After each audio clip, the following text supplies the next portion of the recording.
So a few years ago, I was at JFK Airport about to get on a flight when I was approached by two women who I do not think would be insulted to hear themselves described as tiny old tough-talking Italian American bras. The other taller one, who's like a peer. She comes marching up to me and she goes, "Honey, I gotta ask you something. You got something to do with that whole April love thing that's been going on lately?" And I said yes, I did. And she smacks her friend and she goes, "See, I told you, I said that's that girl. That's that girl who wrote that book based on that movie." So that's who I am. And believe me, I'm extremely grateful to be that person because that whole April love thing was a huge break for me. But it also left me in a really tricky position moving forward as an author, trying to figure out how in the world I was ever gonna write a book again that would ever please anybody. Because I knew well in advance that all of those people who had adored Love were gonna be incredibly disappointed in whatever I wrote next, because it wasn't gonna be Love. And all of those people who had hated Love were gonna be incredibly disappointed in whatever I wrote next, because it would provide evidence that I still lived. So I knew that I had nowhere to win. And knowing that I had nowhere to win made me seriously consider for a while just quitting the game and moving to the country to raise corgis. But if I had done that, if I had given up writing, I would have lost my beloved vocation. So I knew that the task was that I had to find some way to gin up the inspiration to write the next book, regardless of its inevitable negative outcome. In other words, I had to find a way to make sure that my creativity survived its own success. And I did in the end find the inspiration, but I found it in the most unlikely and unexpected place. I found it in lessons that I had learned earlier life about how creativity can survive its own failure. So just to back up and explain, the only thing I've ever wanted to be for my whole life was a writer. I wrote all through childhood, all through adolescence. By the time I was a teenager, I was sending my very best stories to the New Yorker, hoping to be discovered. After college, I got a job as a diner waitress, kept working, kept writing, kept trying really hard to get published, and failing at it. I failed at getting published for almost 6 years. So for almost 6 years, every single day, I had nothing but rejection letters waiting for me in my mailbox. It was devastating every single time, and every single time I had to ask myself if I should just quit while I was behind and give up and spare myself this pain. But then I would find my resolve, and always in the same way, by saying I'm not going to quit, I'm going home. And you have to understand, for me, going home did not mean returning to my family's farm. For me, going home meant returning to the work of writing, because writing was my home. Because I loved writing more than I hated failing at writing, which is to say that I loved writing more than I loved my own ego, which is ultimately to say that I loved writing more than I loved myself. And that's how I push through it. But the weird thing is that 20 years later, during the crazy ride of April Love, I found myself there identifying all over again with that unpublished young diner waitress who I used to be thinking about her constantly and feeling like I was her again, which made no rational sense whatsoever because our lives could not have been more different. She had failed constantly.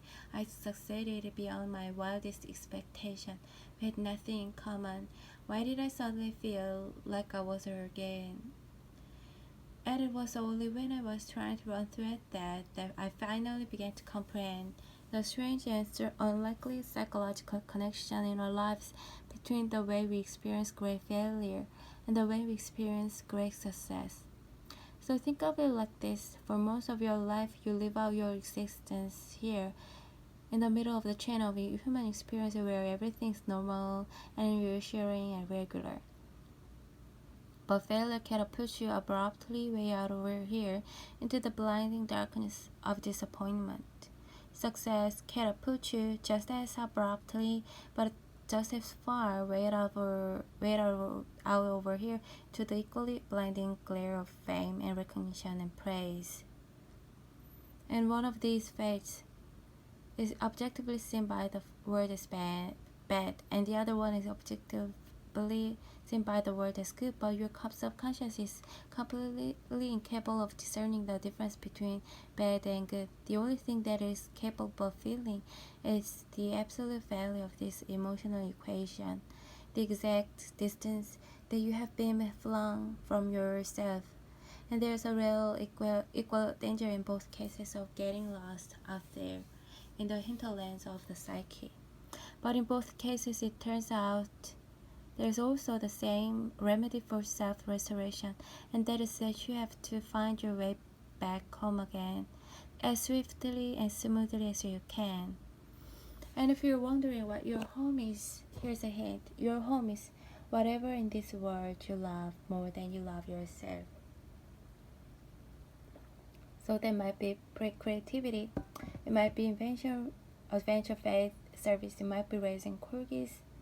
I don't know, your home is the thing to which you can dedicate your energies with such singular devotion that the ultimate results become inconsequential. For me, that home has always been writing. So after the weird, disorienting success that I went through with April Love, I realized that all I had to do exactly the same thing that I used to have to do in the failure when I was an equally disoriented failure. I had to get my ass back to work. And this is what I did, and that's how 2010 I was able to publish the dreaded follow-up. And you know what happened with that? It bombed, and I was fine. Actually, I kind of felt bulletproof because I knew that I had broken the spell, and I had found my way back home to writing for the sheer devotion of it. And I stayed in my home of writing after that, and I wrote another book that just came last year, and that one was really beautifully received, which is very nice. My point is that I'm writing another one now, and I write another one book, and another, and another, and another, and many of them will fail, and some of them might succeed, but I will always be safe from the random hurricanes of outcome, as long as I never forget where I rightfully live. Look, I don't know where you rightfully live, but I know that there's something in this world that you love more than you love yourself. Something worthy, by the way, so addiction and infatuation don't count. Because we all know that those are nice, safe places to live, right?